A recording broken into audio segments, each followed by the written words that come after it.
You're listening to Cornerstone West Los Angeles.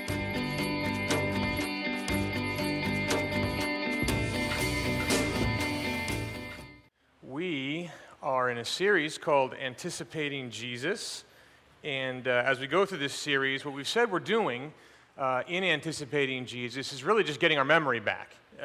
We're trying to anchor our lives and our understanding of our lives and who we are and why we get up in the morning in something larger than the recent thoughts we've had in the last 5 or 10 years, the recent thoughts our world has had in the last 5 or 10 years. We're anchoring it in this larger framework of all of history, of ultimate reality. That's the goal of this series, so we're being ambitious.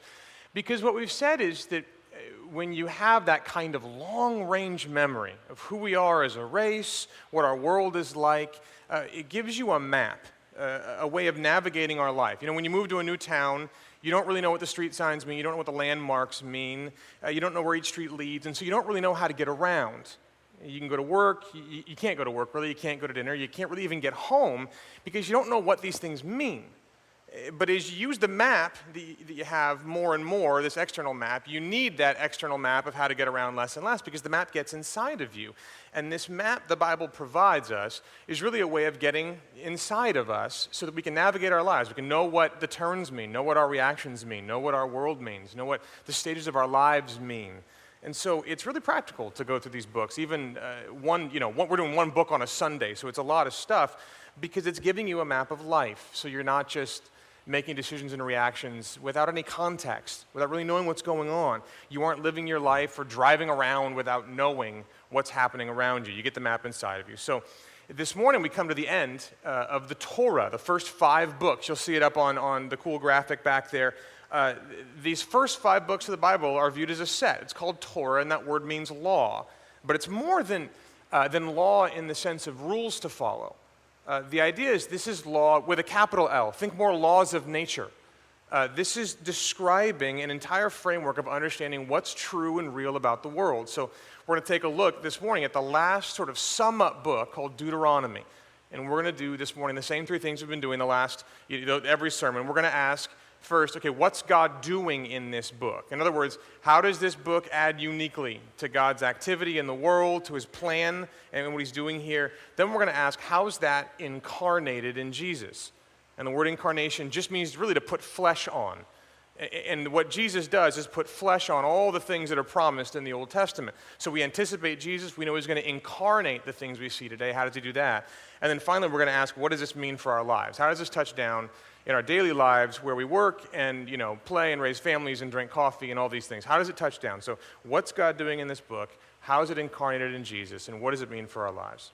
First, what's God doing in the book? Okay, Deuteronomy, like we said, sums up the Torah. It sums up all the things that came before. And if you remember, the Torah opens with God creating the cosmos with a word and then creating humans in his own image to enjoy him and all of creation under his loving authority. And those same humans very quickly look back at God right in the eye and say no, which fractures the relationship, much like an affair fractures a marriage. There's no going back to the way it used to be. And so what you see is it's more than an isolated incident as the Bible progresses. The humans have essentially, what we've done is taken adulterous hearts into ourselves so that now the intimacy with God that we're made to live in evaporates and mankind sent out into a world that is very different than it was originally designed.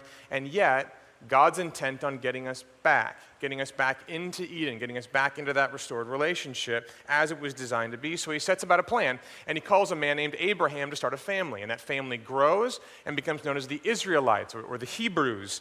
And the book of Deuteronomy retells the history of that family, of this sort of chosen family through whom God's going to bless the world. It retells them as they stand on the edge of the land that God promised to Abraham. And so they're gathered together at the very beginning of Deuteronomy, and a very old Moses. Remember, he started off at 80, so he's very, very old. He stands up to speak. Chapter 1, verse 1, these are the words that Moses spoke to all Israel beyond the Jordan in the wilderness, in the Arabah, opposite Suf, between Paran and Tophel, Laban, Hazeroth, and Dizahab. That's essentially a very specific location. You're right on the edge of this promised land. It's 11 days' journey from Horeb by the way of Mount Seir to Kadesh Barnea, which is where they started to where they are. in the 40th year, on the first day of the 11th month, Moses spoke to the people of Israel according to all that the Lord had given him in commandments to them. So right off the bat, what you have, it's an 11-day journey from where they started to where they are now, but it's the 40th year since they've started. And in those 40 years, especially if you're here last week, are all the longings, all the history, all the story, all the memories and the fears and the victories and the sins and the forgiveness this whole generation of people had experienced. And that's all behind them, and Moses stands up to speak, and we get this book of Deuteronomy. Moses speaking takes up pretty much the entire book. It's essentially a very long sermon. And what people have noticed when you read this book, and you know something about the history in that time, they've noticed it looks a lot like a treaty. People used to make treaties all the time back then. Nations, kings, city-states, things like this. You would have various kings of big and small cities, and sometimes they would go to war, and they'd sometimes fight together against a common enemy. And when powerful kings would come with their big armies and save, weak kings with their little armies, they would enter a treaty with each other.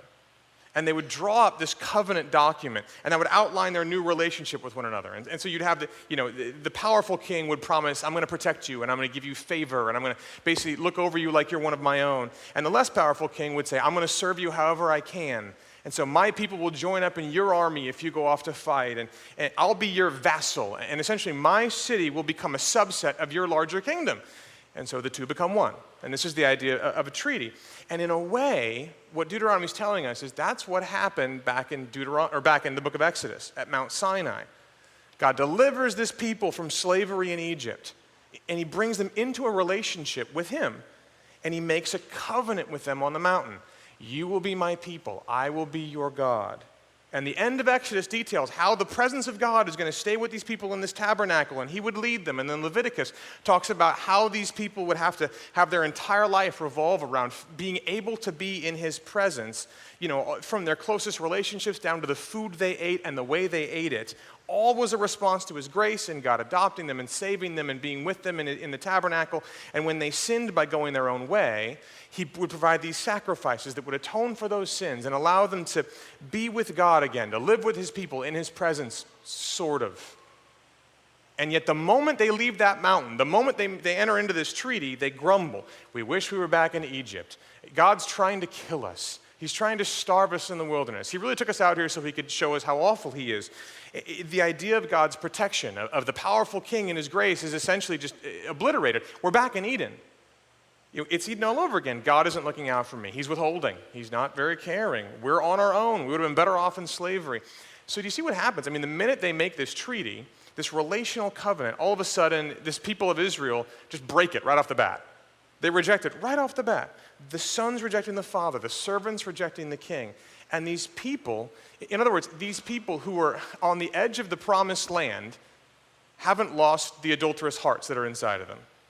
It's still functioning. It's still happening that way. They grumble and sin and accuse God of trying to kill them. It's not a good marriage because one of them is selfish and hurtful and entitled, and even on a good day can't get it right. It makes for a very bad relationship. So they wander around for 40 years, a whole generation that did this dying off, and that's the story of Numbers last week. Betrayal and rebellion, a lot of death, a lot of sin and then forgiveness, and yet in the middle of the camp for 40 years, leading them, setting up camp with them is God. He never left them. And now you have the king, the powerful king, on the edge of the promised land with a whole new generation of people, and he's going through that same covenant again. Deuteronomy, the word itself means second law. And that wasn't the original name of the book. That came a lot of years later through Latin and a bunch of stuff. That's essentially what's happening. God's going a second time through the law. He's reciting the covenant again to his people. He's still set on being their God and them being his people. And so what's God doing in this book? He's renewing his vows. It's a covenant renewal ceremony. And like any time a married couple renews their vows, it says something because it means that we are not starry-eyed and unaware of what marriage looks like. We are entering, we have done this for a while. We've seen what happens. We've walked real life together for decades.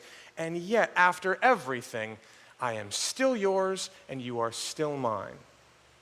And that's with the human marriage. But here with God, don't you see with God, it's all one-sided.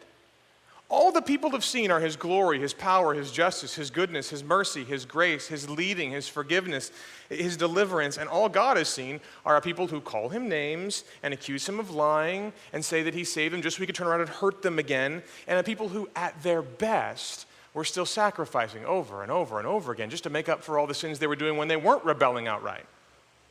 And in Deuteronomy, you see this book, on the edge of the promised land, here's God saying, after everything, I am still yours and you are still mine. Now, what does that look like? Every treaty had three major parts. It had a history of the relationship. It had laws or terms of the agreement, and then the commitment itself. Think of it like a wedding ceremony. There's sort of the story of the two people, who they are, where they come from, the vows, here's what we're promising to do for each other, and then the commitment itself, where they actually say, I do. And so when God renews his vows, that's what you get. You get a history, you get laws or terms, and you get a commitment. And in the history, that's the very first part of the book, chapters 1 through 4. Moses starts at Sinai. It's also called Horeb. He essentially recaps the book of Numbers, how they wandered around.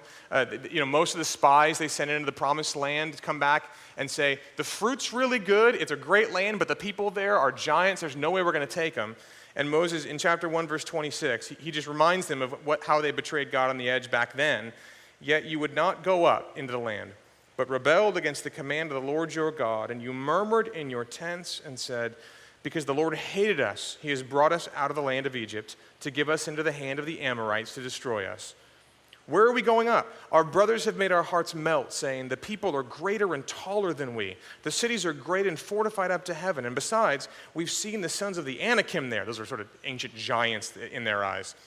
Then I said to you, Moses said to them, do not be in dread or afraid of them. The Lord your God, who goes before you, will himself fight for you, just as he did for you in Egypt before your eyes, and in the wilderness, where you have seen how the Lord your God carried you as a man carries his son, all the way that you went until you came to this place. Yet in spite of this word, you did not believe the Lord your God, who went before you in the way to seek you out a place to pitch your tents, in fire by night and in the cloud by day, to show you by what way you should go. We have is Moses setting up the story he's going to tell over and over again for a bunch of chapters. God's shown you how much you can trust him. He's shown you the tenderness.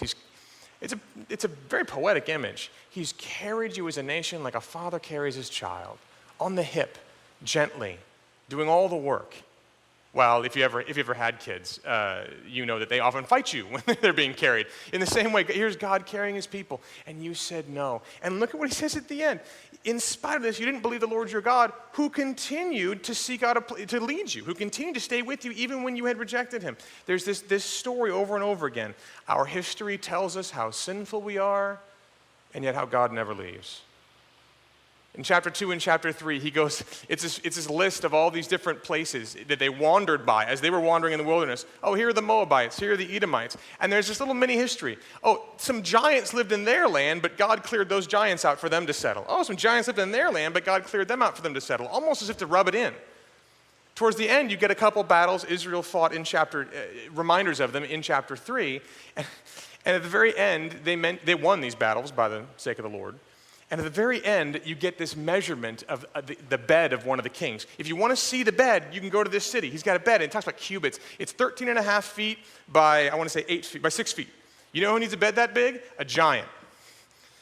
You can go see the bed if you want, he says. But you weren't listening. But you weren't listening. The whole time through, Moses uses one word over and over again. You. You wanted spies sent into the land. You rebelled against the Lord. You wandered in the wilderness. This is on you. And yet what's happening the entire time? God's presence is still leading them. He's still in their midst. When they set up camp, tribe by tribe, they're all organized, and they're all complaining, and they're all grumbling, and they're going to sleep saying, God's trying to kill us, and God's doing this, and God's doing that. What's in the middle? In the very middle is the tabernacle and the presence of God, still leading them, never having left, just right there with them. And he'll keep calling back to this, Moses will, in the rest of the book. Deuteronomy 9, he says, verse 6 and 7, know therefore that the Lord your God is not giving you this good land to possess because of your righteousness, for you are a stubborn people. Remember and do not forget how you provoked the Lord your God to wrath in the wilderness. From the day you came out of the land of Egypt until you came to this place, you have been rebellious against the Lord. So Moses hits it pretty hard, over and over and over again for pretty much the entire book, especially this history section. Now, why hit it so hard? It's not as though if you asked some of these guys, hey, were you ever wandering in the wilderness? They'd say, no, I forgot about that. I don't think we ever did that. It's not as though they're going to say those sorts of things. The problem is that they would start twisting things, Moses says, to make themselves out to be better than they are. No, that was our parents. That was our parents that did that. We've learned from their mistakes. We got some disobedience, sure, but it's not that we're perfect. But God wouldn't have brought us in here if he didn't think we were pretty good people. I mean, clearly we're good people deep down. And Moses says, no, you have to deal with reality. You have to face up to it. You have to remember what it was really like so you can know what you are really like in this covenant. You have to think and remember who you are and who God is and what that means for this covenant. That's what happens at a wedding. You know, at a wedding, only two people at a wedding get jittery and nervous. And their minds are running, and there's something in the pit of their stomach, and they're thinking all the time, they're freaking out a little bit. Only two people have any sort of giant stress load, or their minds are racing, or their hearts are churning in a wedding. It's the two people on the altar. Everyone else at a wedding is relaxed and all dressed up and wondering what they're going to have for dinner. That's a wedding. And yet, only two people at a wedding, the ones on the altar, are the ones who are about to enter into an incredibly deep relationship that will change their souls and their lives. Everyone else is just going to eat some chicken. This is a wedding. See, look, you can. Moses is saying you can hear this history, you can hear the vows as part of the audience or as someone on the altar. And Moses is saying you have to understand what's happening as someone on the altar. You cannot read this and look at this in the abstract. You have to understand who you are and who God is, and only then can you enter into the covenant with your eyes open. Are your eyes open? Do you see your heart that is prone to wander from God? When you look at your own history, when you look at your life history, do you see someone who's always evaluating God on his or her own terms? Someone who's making him out to be small when it suits you, inconsequential when it's convenient for you, thinking that you really don't need him? Or are you twisting all that to make it look like, no, I'm really good deep down? See, when you understand your real history, what it really looks like, in the light of day and the light of God, it changes how you wake up in the morning. See, the Israelites wake up in the morning, and they're in their camp, they're in their tents, and they're looking around, and their list of problems includes really tall people in the promised land with really big cities, getting tired of the taste of manna in the desert, wondering if Moses should really have all the influence he does. Shouldn't we have a democracy? I mean, are my needs really being represented? Their problems are the giants. Their problem is God and what he's doing. Their problem is the leadership structure. But at no point do they seem to realize what you and I realize the whole time. When we read it, we're very quick to understand what their problem is. Their problem is their own hearts. Their problem is their stubbornness, their sin. It's the adulterous hearts they took into themselves. We see it right off the bat, but they don't see it. Moses has to remind them. See, do you realize that? What's on your problem list? See, what are the things that make the list of all the problems that you have? Because look, only when you see that despite many legitimate problems on a list, only when you see that ultimately it's your heart that is the most fundamental problem you face, only when you catch that, only then will you ever see that only God is the ultimate solution and run to him and run to the covenant. You see what Moses is doing? He's saying, if you don't understand this, you'll never run to the covenant. You'll always be in the audience. You'll always be walking until you see what's really going on inside of you. You'll never run to this. You'll never love it. Only when you realize that you're getting out of the audience and onto the altar are you ready to live in relationship with God, in covenant relationship with him as Lord and you as his people. That's the importance of the history section. It's a reminder of who you are and who he is. Do you know who you are? Do you know who he is? Are you on the altar? Now, the biggest section of the book, though, is not the history. It's these laws or these terms. And in a treaty, these were broken down into general laws. That's actually chapters 5 through 11, and specific laws. So sort of principles and then specifics of different situations. And that specific is chapters 12 through 26. Now, this is where we as modern people can have a tough time, because how does a love relationship, a relationship based on grace and forgiveness, involve laws? But really that's because we've forgotten how unique a covenant relationship is. See, we don't really do covenant relationships anymore. The only really lasting, remaining one that we have is marriage. And even that, in a lot of people's eyes, has sort of dropped down off of that level. What we've done is essentially broken every relationship down into one of two things. It's either a business relationship or a personal relationship. Now, business relationships are about rules and obligations and who owes what to whom and who gives something in return. Personal relationships are about love and intimacy. So business relationships are contracts, personal relationships are love songs. This is how it kind of goes together. But a covenant relationship, see, what the Bible talks about and what most people in human history would know very quickly because they had these, it transcends both of those kinds of relationships. A covenant relationship is so loving, it's so lovingly intimate and committed that it includes obligation. I make promises to you, not just about what I will feel or what I feel now, but I make promises to you about what I will do, about my actions. I'm committing to you on a whole life level. But it's also never just rote obligation. It transcends a business relationship. It's never just, everyone doing their action steps. It's about love and intimacy for the person. These things come together and are caught up in a relationship that transcends business and personal. And so what you have is something deeply heartfelt, but always active. And you have something that's always active, but never distant, never just going through the motions to sort of network or get what you can out of the situation. Now, what does that show us? Okay. The fact that these are laws, the fact this is a covenant, the fact that it's that kind of relationship shows us that God is after something larger than a business relationship with you and me, and something even larger than a personal relationship with you and me. God's after a covenant relationship with you and with me. And we all know, see, on a human level, when you get us at our most honest, we know that is the deepest, most satisfying, most beautiful of all human relationships is that kind of relationship. Fully known and yet still loved, not just emotionally, but actively, whole life wide. We know it's satisfying, it's intimate, it's good, it's beautiful. And so you have to look at God and say, to have him in my life then is going to be even deeper than the deepest of human relationships. It's going to press out into every direction.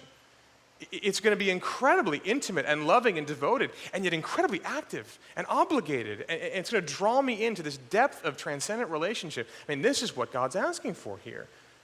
And you see it. The very first part of this law is a recitation of the 10 Commandments. It opens in chapter 5, verse 6. I am the Lord your God who brought you out of the land of Egypt, out of the house of slavery. And then he goes on to say the list of 10. You shall have no other gods before me, no carved images, no taking his name in vain, keep the Sabbath holy, honor your father and your mother. You shall not murder, you shall not commit adultery, you shall not steal, you shall not lie, you shall not covet anything that your neighbor has. He goes to this entire list, and then in chapter 6, verse 4, there's almost a sum up where it says, Hear, O Israel, the Lord our God, the Lord is one. You shall love the Lord your God with all your heart and with all your soul and with all your might, and these words that I command you today shall be on your heart. What Martin Luther noticed, see, he picked out this idea that really these laws, they can't be just a business relationship, and yet it has to be with God more than a personal relationship. You have to bring it all together. He says, because look, you cannot break commandments 2 through 10 unless you've already broken the first one. In other words, you cannot lie or steal unless you've begun to love something more than you love God. It's your love relationship with him that motivates you to say, well, because I love him, I'm not going to steal. Because I love him, I'm not going to lie. Because I love him, I'm going to follow all of these rules. This is about who you love before it's ever about what you do.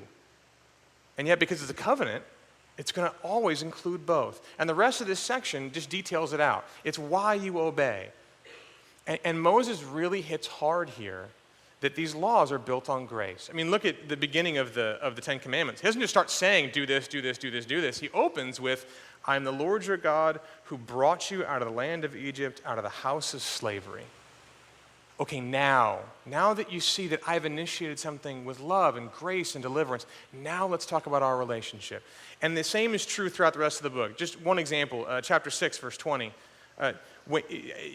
Moses instructs them, look, you got to teach your kids all these laws. You got to teach them all this way of relating to God. And he says, when your son asks you in time to come, what's the meaning of these testimonies and the statutes and the rules that the Lord our God has commanded you, then you shall say to your son, We were Pharaoh's slaves in Egypt, and the Lord brought us out of Egypt with a mighty hand. And the Lord showed signs and wonders great and grievous against Egypt and against Pharaoh and all his household before our eyes.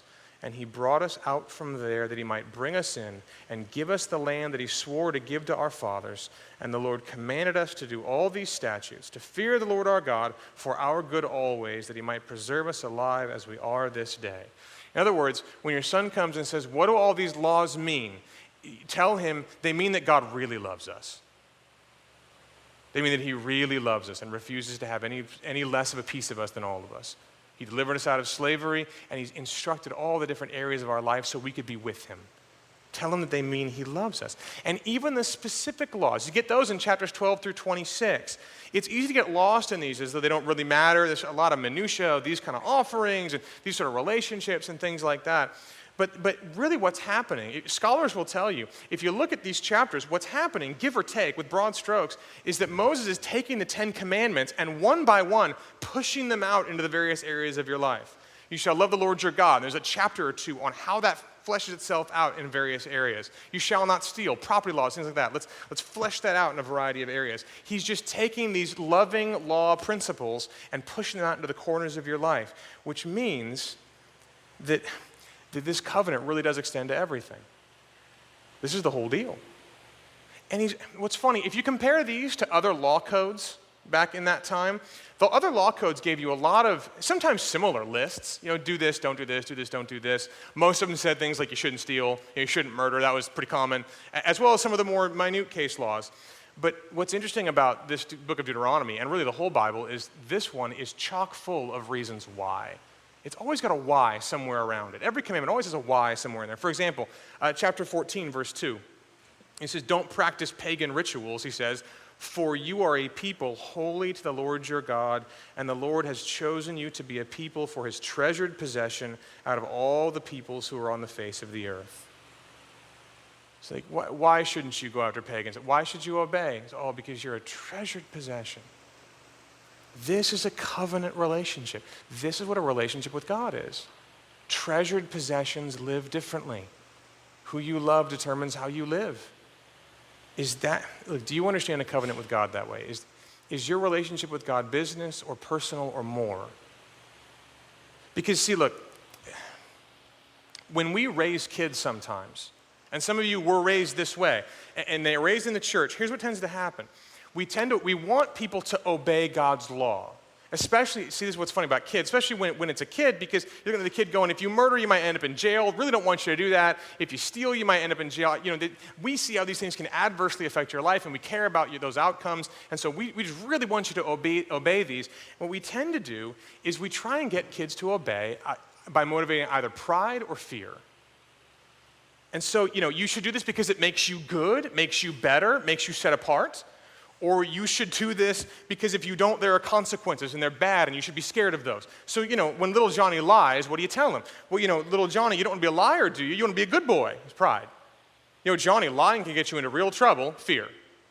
And really what you're telling little Johnny is, you should do this for you. Obedience is in your self-interest. You're telling little Johnny he has a business relationship with God. And if Johnny does his stuff right, God will take care of him. These are the guarantees. And when little Johnny grows up and decides God doesn't have what's in his self-interest, he moves on. You know why? Because that's how we trained him. He obeys when it's in his self-interest. Oh, but see, some of the kids don't move on. They become really active church members. They become Christians. And they've had a real experience of grace. They're genuine Christians. They really believe, but they still obey out of pride or fear. They still function out of a business relationship with God. How much of your life, how much of my life is motivated by pride or fear? How many decisions, how many reactions are motivated by being good or being scared of being bad? And do you hear Moses saying that God and covenant has always been about something different than that? That God wasn't sort of angry and demanding in the Old Testament and then sort of soft and lovey in the New Testament. That really the entire thing he's always wanted a covenant relationship, a relationship of love and depth and commitment where you obey out of grace, out of already shown love, out of what he's done for you. Obedience has never been motivated by pride or fear. It's never been motivated self-interest. It's always been motivated thanksgiving. And that's what Moses says here. See, is your obedience that way? Do you make your decisions that way? Is that where your reactions come from? And do you see how freeing that would be? To not have your life run by pride or fear, but to have it run by overflow and thanksgiving because you have a covenant relationship with God. So you have the history, you have the laws, then you have the commitment. After this, Moses takes the people, and in chapter 28, he gives them a list of blessings and curses. If you obey, then you'll be blessed across the board. You have land, provision, so on and so forth. If you disobey, you'll be cursed across the board. You're not going to stay in the land. You're not going to have God's protection. You're not going to have God's provision. And yet then the whole thing hits a skid in Deuteronomy 29, verses 2 through 4. Moses summoned all Israel and said to them, "You've seen all that the Lord did before your eyes in the land of Egypt, to Pharaoh and to all his servants and to all his land, the great trials that your eyes saw, the signs and those great wonders." In other words, you've seen and heard, and you know exactly what God's done. You know the grace he's shown you, but to this day the Lord has not given you a heart to understand or eyes to see or ears to hear. And he goes on to say, here's what's going to happen. You aren't going to obey. A lot of things have changed in 40 years, but the adulterous human heart has not. It's not going to take. Even with all this, you still can't follow, which means that the curses have to come. And those curses, if you remember what a covenant relationship is, actually begin to make sense. Because they're not about, be really afraid, so make sure that then you're going to obey. No. They're about the consequences of separating yourself from a God of blessing, a God of life. That's how it works. In the exact same way you have in the Ten Commandments that God calls himself a jealous God, and immediately we kind of go, really? Is that something we want? But in a close, committed relationship, don't you want at least a little bit of jealousy? A little bit of desire? When you really mess up, when you really hurt somebody that you love and you care about, and you realize how bad it is, and then you go to them, and you say, I'm so sorry. I'm so sorry. It's all my fault. Would you please forgive me? If they then turn to you and say, yeah, don't worry about it. Don't sweat it. At some point, you're compelled to, but I really mean it, though. You almost want to explain yourself again. No, I'm really sorry, though. I meant to do it. I shouldn't have done it. Would you please forgive me? And they say, yeah, water under the bridge. No big deal. At some point, you only have one conclusion. And that's that they don't really care enough about your relationship to care about the fact that you hurt them. See, so in order for any loving relationship to exist, both people have to care about what the other person does. In the same way, God has to care about disobedience if he actually loves you at all. And so God gives us these curses, then he says, but you're not going to be able to obey, which means the curses have to come. And Moses goes through what that's going to look like in chapter 29. And yet Moses says one day, God's going to come. He's going to do something about those hearts. Chapter 30, verse 6. The Lord your God, one day, will circumcise your heart and the heart of your offspring so that you will love the Lord your God with all your heart, with all your soul, that you may live. Okay, albeit it's an odd image, especially if you're new to the church. But what he's talking about is this sign of being in the covenant. It's not going to be external anymore. It's going to be internal. It's going to be inside you. It's going to be part of your heart. It's part of your body. So people can't obey, they'll choose to disobey, but God's going to come anyway, he says, and give them a bigger blessing than any land, a bigger blessing than anything else he'd listed thus far on the list of the blessings. And so we have this tension over and over again. You have God saying, I'm going to bless you, I'm going to bring you into the land, I'm going to be your God as I swore to your fathers, to Abraham, Isaac, and Jacob. Do you remember that? This is back in Genesis chapter 15, all the way back when God makes that first covenant with Abraham, that father of Israel, the father of the Hebrews, where they cut the animals in pieces, which is crazy. And normally you'd have the less important person walk through and say, if I don't obey you, I'm going to get cut in pieces like these animals. But Abraham never walks through. Only God in a vision goes through alone, as if to say, you have no part in this. I will bless you to my own hurt. If I don't bless you, I will be like these animals. I will be the one cut to pieces. And yet then you have God saying, but I have to judge disobedient people. How can I love you if I don't care what you do? I can't turn my back on you. I will make a way, but I have to judge you. I have to curse you. I have to bless you, and I have to curse you. Do you see the tension? And the whole rest of the Old Testament never resolves this. How can God do this? He's determined to bless us, but our sin demands that he curse us. And the book ends putting a fine point on this. The very end of the book, Moses dies, never having gotten into the promised land because of his own sin. If Moses can't get in, what do you think the people are thinking on the edge of the promised land? Moses can't get into the promised land, but God's still sending us into the promised land. Moses is cursed, the best of us is cursed, but God hasn't left us. How do you make sense of this? And so you come to the question, well, how does Jesus incarnate this? How does he put flesh on this tension? And Paul tells us in Galatians 3, for all who rely on works of the law are under a curse, for it is written in Deuteronomy, cursed be everyone who does not abide by all things written in the book of the law and do them. But then in verse 13, Christ redeemed us from the curse of the law by becoming a curse for us. For it is written, cursed is everyone who's hanged on a tree, also in Deuteronomy, so that in Christ Jesus the blessing of Abraham might come to the Gentiles, so that we might receive the promised Spirit through faith. In Deuteronomy, it talks about someone being cursed when they hang on a tree. They weren't cursed because they were hanging on a tree. They were hanging on a tree because they were cursed. If you were hanging on a tree, it meant that you had disobeyed God, and this is the curses coming down on your head. That's why you would end up hanging on a tree. And so Paul's saying, do you see why is Jesus hanging on the cross then? Why is he hanging on a tree? He never did anything wrong. He never deserved the curse. He says, because he's becoming a curse for us, so that the blessing of Abraham, the promise to bless, it really comes true. God walks through to the animals and says, I'll do this even to my own pain. I'll be torn apart, but I will bless you. And he follows it up.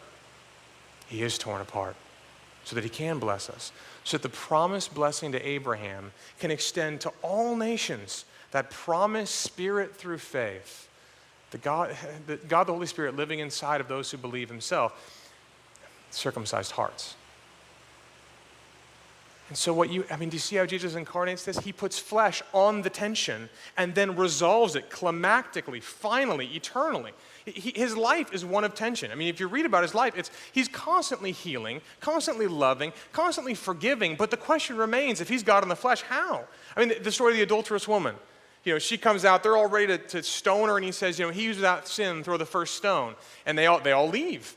And she looks up at him and she says, basically, are you going to condemn me? And he says, go ahead. Neither do I condemn you. But the question is, how? How can he give the blessing and not the curse? In the Last Supper with the disciples, he pours out the wine and he says, this wine is my blood, poured out for a new covenant for the forgiveness of sins. He's just telling them, look, all that tension you saw before, I'm about to resolve it. Tonight, I'll take care of it. I'm going to take all the curses from the old covenant on myself. And I'll open a door for you to have circumcised hearts. That condemned woman before, her condemnation will fall on me. That's why I was able to tell her, I forgive you. Because I will, and I do. And then he goes to the cross, and do you see all the curses? We didn't read them, but you see them. His enemies triumph over him. He's beaten, he's hungry, he's starved, he's thirsty. He's crushed by the wrath of God. He dies. He perishes from the land. He redeems us by becoming a curse for us. He takes the curse so we get the blessing. That's why Paul in Romans 4 says, this is how God can be both just and the justifier of the ungodly. We're the ungodly. We're the ones that deserve curses. Jesus takes them on so he can justify us and still be fair and still love. He can keep both his vows, but give us only forgiveness and blessing and hope. He keeps his vows to his own hurt. And you get to Romans 8:31. We read some of this earlier in the message, or in the service. Romans 8:31. What then shall we say to these things? If God is for us, who can be against us? He who did not spare his own son, but gave him up for us all, how will he not also with him graciously give us all things? Who will bring any charge against God's elect? It's God who justifies. Who's to condemn? Christ Jesus is the one who died. More than that, who was raised, who is at the right hand of God, who indeed is interceding for us. He's praying for you, for me. Who shall separate us from the love of Christ? Shall tribulation or distress or persecution or famine or nakedness or danger or sword? All but two of these are curses listed in Deuteronomy. You know why we cannot be separated from the love of Christ? Because all the things that separate us fell on him. That's how he incarnates this. He resolves the tension. He brings us blessing. Now, how does that change your life?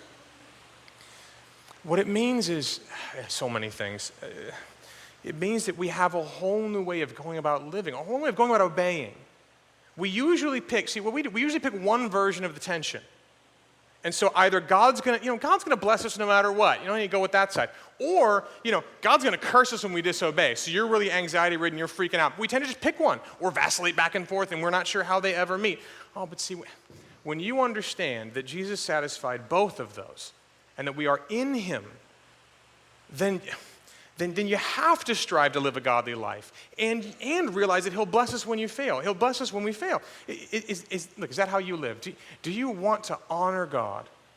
Do you lay down your life and say, this is yours, I'll do whatever it takes, my whole life is yours, I react with amazement and wonder and joy and devotion and commitment? And at the same time that you are so devoted to that, are you so free from anxiety and shame and guilt that you can say, I know that even in my failures, past, present, and future, I'm taken care of, I'm loved in Jesus? I mean, you see how different that is? That's the beauty of God renewing his vows in Deuteronomy. It's the beauty of that wider, deeper, broader beauty of God securing the new covenant in his own blood. Do you see the cross, the edge of the mountain in Deuteronomy? That's where God made his vows. The cross is where he made his vows for the new covenant for you and for me.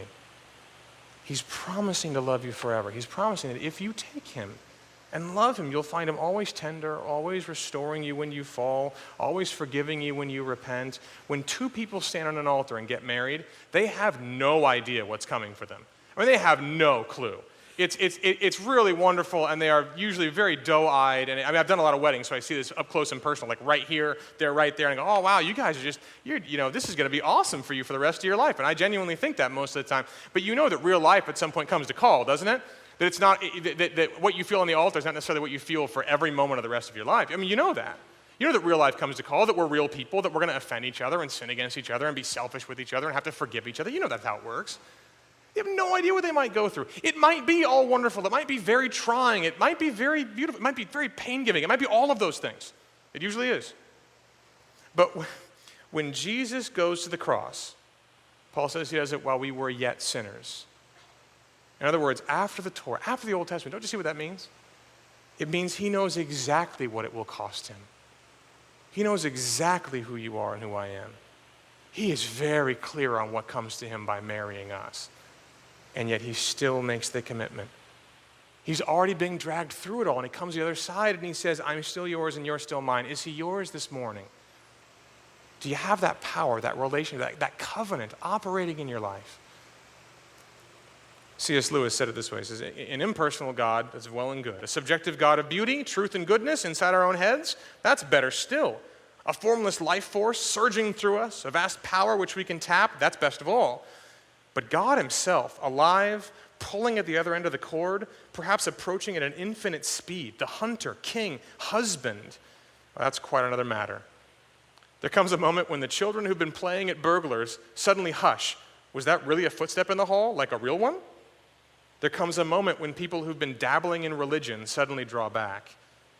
What if we really found him? We never meant it to come to that. Worse still, what if he found us?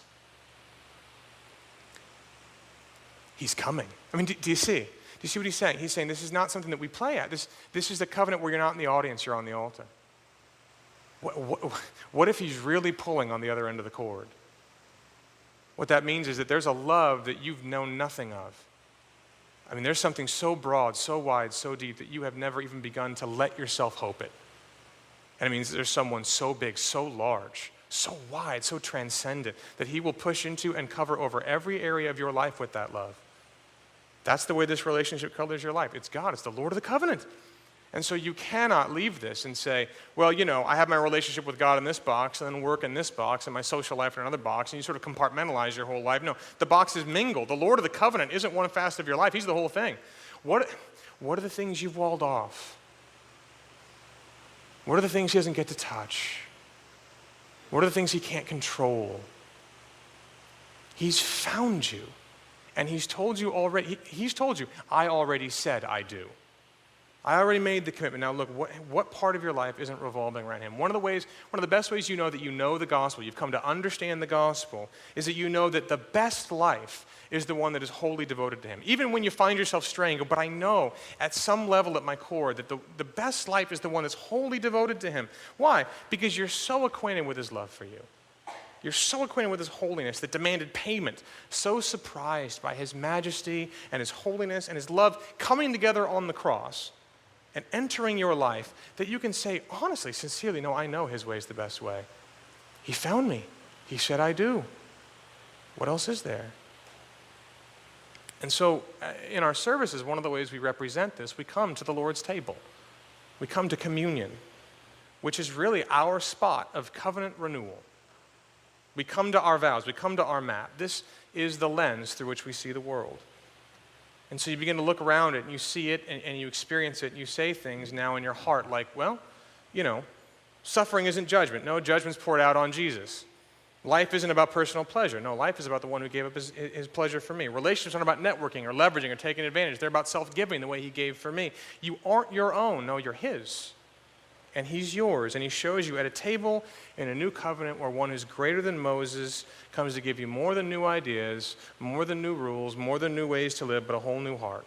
See, more than a presence that walks near you, but a presence that will come inside you. This is our ceremony. And so, at the beginning of a new week, we come to the edge of our promised rest in the land. We come to our covenant renewal. Thank you for listening to Cornerstone West Los Angeles. For more information, please visit us on the web at cornerstonewla.org.